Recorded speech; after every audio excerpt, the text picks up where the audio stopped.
Assalamualaikum, saya Masyita binti Rosli daripada kelas 2 SPM KSK. Saya telah membaca buku yang bertajuk Amaran Nenek Misteri yang telah diterbitkan oleh Blink Digital. Buku ini mempunyai 45 muka surat. Saya memilih buku ini kerana buku ini agak seram bagi saya berbanding dengan buku-buku seram yang lain yang saya telah baca. Cerita ini mengisahkan tentang Syahril yang merupakan penerbit buku dan novel seram. Peminatnya bertanyakan adakah kisah-kisah yang diterbitkannya berdasarkan kejadian yang sebenar. Pertanyaan mereka membuatkan Syahril teringat kejadian yang berlaku pada tahun 1993 apabila dia berusia 12 tahun. Semuanya terjadi apabila satu hari terdapat seorang nenek misteri yang datang ke rumah mereka meminta air. Ibu bapa Syahril telah berpesan agar tidak membenarkan Syahril untuk membuka pintu jika ada orang mengetuknya. Bahkan menyuruh abangnya ataupun kakaknya yang membukakannya. Tetapi pada satu hari terdapat seorang nenek misteri yang mengetuk pintu dan meminta air. Abangnya yang tolong membukakan pintu berasa pelik dan terus tidak melayan permintaan nenek tersebut. Tetapi Syahril yang berbaik hati ingin memberikan nenek itu air. Nenek tersebut berasa senang hati dan berterima kasih kepada Syahril dan memberikan amaran kepadanya. Amaran tersebut adalah pada hari Sabtu akan terdapat ribut kencang yang akan ributnya amat kuat dan seluruh kawasan perumahan mereka akan hancur. Mereka tinggal di kondo 15 tingkat pada aras 2000 kaki dari aras laut. Abangnya dan kakaknya terkejut dan tidak mahu mempercayai amaran nenek tersebut. Tetapi tidak bagi Syahril. Syahril mempercayai amaran nenek misteri tersebut. Syahril memberitahu ibu dan bapanya, tetapi ibu dan bapanya tidak mempercayainya kerana dia budak kecil sahaja. Syahril merajuk kerana tiada siapa yang mempercayakannya dan berkurung di dalam bilik. Tetapi pada satu malam itu dia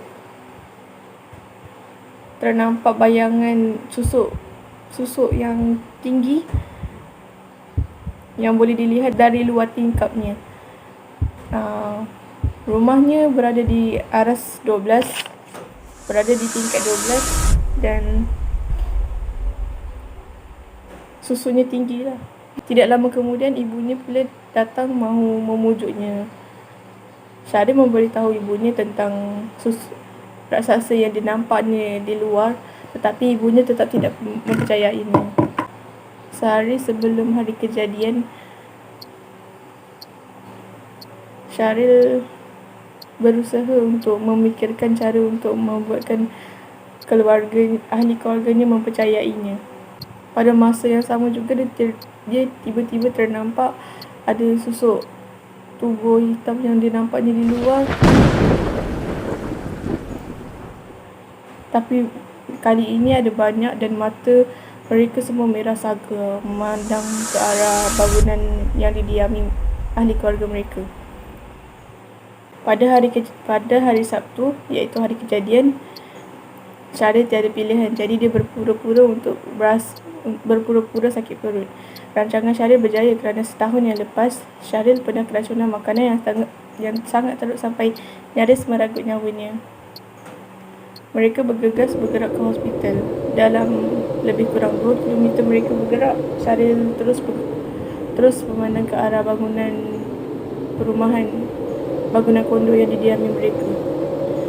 Memang benar amaran nenek misteri tersebut bahawa rumah mereka akan hancur oleh raksasa tersebut. Syaril pula masih boleh melihat dengan jelas makhluk-makhluk berbadan tinggi itu menumbuk bangunan dengan tangan mereka berkali-kali hingga ia runtuh ke tanah. Pada akhirnya mereka sekeluarga terus berpelukan kerana bersyukur tidak dapat mengelakkan daripada kemalangan tersebut. Walau bagaimanapun, Syaril menipu kepada peminat-peminatnya tentang kejadian tersebut yang mengatakan itu adalah bencana alam sahaja. Selesai sahaja sesi temu ramah, dia ternampak seorang budak berumur 12 tahun menarik tangan ibunya untuk keluar cepat-cepat daripada bangunan tersebut. Syaril yang pelikan terus keluar daripada bangunan tersebut, tetapi dia tiba-tiba ternampak seorang nenek yang mahu melintas jalan. Tetapi dia ternampak sebuah lori muatan berat sedang meluncur laju ke arah nenek tersebut. Tanpa berfikiran panjang, Syaril menyelamatkan nenek tersebut daripada kemalangan itu. Rupanya itu adalah nenek misteri yang telah menyelamatkan keluarga mereka ketika dia berumur 12 tahun. Selang beberapa saat kemudian, bangunan tersebut runtuh apabila kedengaran satu letupan yang kuat bergema. Pengajaran yang saya perolehi daripada kisah ini adalah kita perlulah membantu antara satu sama lain. Selain itu, kita perlulah menghormati dan berbuat baik kepada semua orang, tidak kira usia, jantina, agama dan bangsa.